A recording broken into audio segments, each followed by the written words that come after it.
All right, we're going to continue the list now. We're going to start at number 80. Number 80 is a movie that maybe some people don't remember as well as it was a bigger hit at the time, and that was 1999's Magnolia. And this is a cool little. This is like one of those movies that came out in the '90s that I miss. I miss this kind of movie. It's an ensemble piece. It's a bunch of stories that don't really seem like they connect, and sometimes they randomly cross. Some great performances by Juliana Moore, William H. Macy, Philip Seymour Hoffman, and maybe, just maybe, Tom Cruise's best performance, playing this misogynistic personal motivator. I mean, it's a really over the top performance from him, but it's at the same time it's got a lot of depth and it's got a lot of heart to it. And this is just one of those movies that they don't make them like this anymore, and I miss these kind of movies. Coming in at number 79, we've got a classic, Sunset Boulevard. And man, this is a good movie. This is one of those movies. There's a lot of the older movies where the acting's not really so great. They like to make the older movies out like they were the best thing that had ever happened in the history of humankind, and a lot of them weren't. A lot of them had some really dodgy acting. But Sunset Boulevard, William Holden in it. Um, it's such a creepy movie, and it's relatable at the same time. I mean, it's a believable, very dark film. The underside of Hollywood and how it can just chew you up and spit you out, and how cruel it is when somebody uh, sort of gives themselves over to fame and is then just sort of discarded by the public, by the movie studios. It's a great old movie. It's not boring. I know a lot of people have a problem with like black and white movies and anything that was made pre Star Wars, or for some people pre Matrix, they won't go see.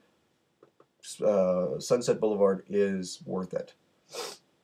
At number 78, we have Philadelphia.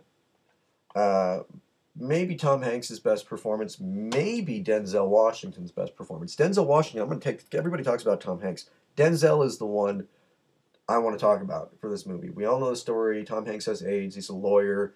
He gets fired, and he sues his employer for discrimination. And Tom Hanks won the Oscar, deservedly so. But Denzel actually gives the better performance, playing a homophobic, ambulance chasing lawyer who evolves over the course of the movie, who learns over the course of the movie. Um, it's easy to play the character that's the victim and have everybody sympathize with you. He's playing a bigot, and I really looked at him as being the character that did the biggest sort of leap in the movie. Uh, Really heartbreaking film. Everybody should check it out. It's a great movie. And speaking of heartbreaking, maybe one of the most heartbreaking movies of all time. Number 77, Casualties of War. And it's hard to pick. I mean, of all the Vietnam movies, and there's some great Vietnam movies like Platoon, Born on the Fourth of July. Um, I like Casualties of War the best because it really was about what I always have thought, which is no matter what you're doing in life, if you're a soldier or whatever, you you don't follow orders that are wrong, and you don't you have to live by your own conscience. And that's what Michael J. Fox in the movie does. This is Michael J. Fox's best performance. Shows that he really could have been a great dramatic actor if people had given him more of a chance. And Sean Penn is just terrifying in it as a good guy, a good soldier who is pushed too far by just the indignities of war and commits a horrible crime. And it really is. It's a movie that I know angers a lot of people. That it disrespects our troops, but this kind of stuff. This was based on a true story. This kind of stuff does happen, and I think it's important to not constantly feel like the only thing we could say about the troops is just unabashed praise. You guys are awesome, and all of you are saints. It's important to look at the darker side of things too, and to talk about it and discuss it. And this movie does that. It's, if nothing else, it'll make you feel something, even if it makes you feel anger. It'll make you feel something. We're gonna lighten the mood with number 76, Clerks. Another great classic movie from the 90s. Kevin Smith's best movie. I mean, it's hard to, because I love Dogma. Dogma is a great movie. Chasing Amy is a great movie. And for a long time, Clerks, I kind of just forgot about Clerks. And I watched it again, and I went, wow, there are actually layers to this movie that I didn't see. But this movie is saying something in a way that I never picked up on before. And it's sort of the classic slacker movie or hipster movie of the 90s, those labels that were slapped on to us when we were growing up. Um, Set entirely in a convenience store, more or less, with a couple little side trips. Um, and obviously the introduction of Jay and Silent Bob before they really became cartoon characters, which happened in the very next movie, which happened in Mallrats. Um, you know, everybody, it's almost a documentary kind of feel to it. Obviously, the classic, made for like $2, you know, but it's a really funny movie too. I mean, just laugh out loud funny. So I doubt that there's very many of you who haven't seen it. If you haven't, what the hell's wrong with you? Go watch Clerks. Turn this off. Go watch Clerks. All right, number 75.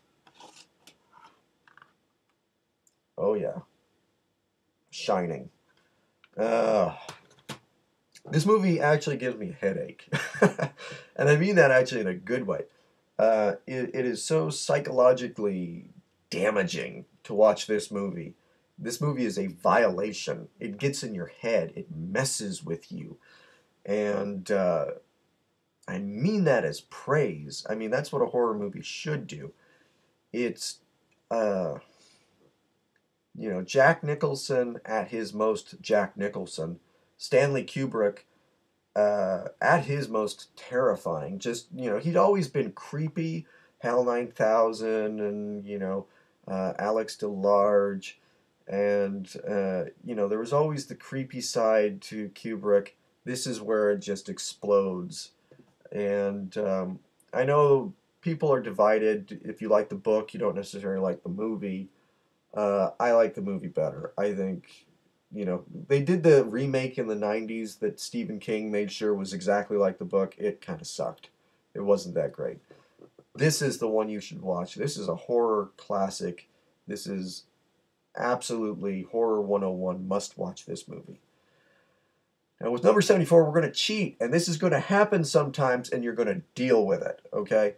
Because I realized if I allowed sequels to be on this list, then I was going to push off so many movies that I really love. And so certain movies, we're not going to talk about just the best movie of the series. We're going to talk about them all, or we're going to talk about the good ones in the series. And so at number 74, we've got a tie. We've got Monty Python's Life of Brian, and Monty Python and the Holy Grail. How can you pick between those two? You can't. You can't. They're both so funny. And, people talk about Monty Python in this sort of, well, they were rebels and they were really taking on the establishment and all this stuff. And I just think they're funny. I mean, I've watched the Monty Python, the show and the movies, and I can see where they're doing that, but at the same time, it's sort of, at least, I can't, this all happened before I was born. I can't imagine a society so stuffy that Monty Python would have really just shocked them. This these movies are just funny to me. I know Life of Brian, actually, I can see where it would have pissed some people off. Uh, but Holy Grail, I mean, the coconuts and the, you know, uh, on second thought, let's not go there. It's a silly place. Just, I die laughing watching this. Life of Brian, if I had to pick one, I actually think I would say Life of Brian is maybe just a little bit better. Um, and just that classic scene of them hanging on the crosses and singing, always look on the bright side of life. That is maybe one of the best scenes in movie history, as far as I'm concerned. All right, we're going to go dark again. We're going to go to number 73. The Thing, John Carpenter's version. I love the original version too, the Howard Hawks movie. This is a better movie. Kurt Russell's best performance. Uh, and I'm glad that it's become a classic. It was overlooked at the time of its release. But in the years, you go to like any, like must-see movie, book, or whatever, and The Thing is in there. And it should be. It's a paranoid, classic sci-fi horror creature movie that avoids so many cliches and is so scary because you really honestly don't know who's the thing at any given time. And up to the end of the movie, and I'm not going to spoil the end of the movie, but there is that sense of, did we win or did it win? And I don't know what else I could say about it. It's been talked to death. So I'm going to move on to our next two because they're not as well known. They need to be talked about. At number 72, Lenny. Dustin Hoffman. The story of Lenny Bruce, stand-up comedian. Just, if you want to watch a freedom of speech movie, Lenny is the movie to watch. All the sort of wonderful swearing that we take for granted nowadays, that weren't available to people not that long ago. You couldn't say those things. Guys like me or any of the angry video game nerd, they would have been thrown in jail for what they do. And Dustin Hoffman is so good as Lenny Bruce because he just disappears into the character. And I've seen footage of Lenny Bruce. I've listened to Lenny Bruce albums. Dustin Hoffman absolutely becomes Lenny Bruce. It is maybe the most spot-on performance in a movie about an entertainer that I've ever seen. And moving on to number 71, let's get controversial. Let's talk a little something that might piss some people off that I'm putting on the list, but it's going up there anyway. Martin Scorsese's The Last Temptation of Christ. The best movie based on the Bible, in my opinion. And everybody's, well, it's not really based on the Bible. It's sacrilege, and it's based on this horrible book, and it's... I watched this movie not as... I'm an agnostic. I don't go to church. I don't believe in God. I watched this movie when I was a Christian, when I was a hardcore Christian. This movie reaffirmed my faith at the time. It made me feel closer to Jesus at the time. And I could spoil it for you by telling you why it would piss you off, Go watch this movie. I mean, seriously, it's on Netflix. Watch it. It is a fantastic movie.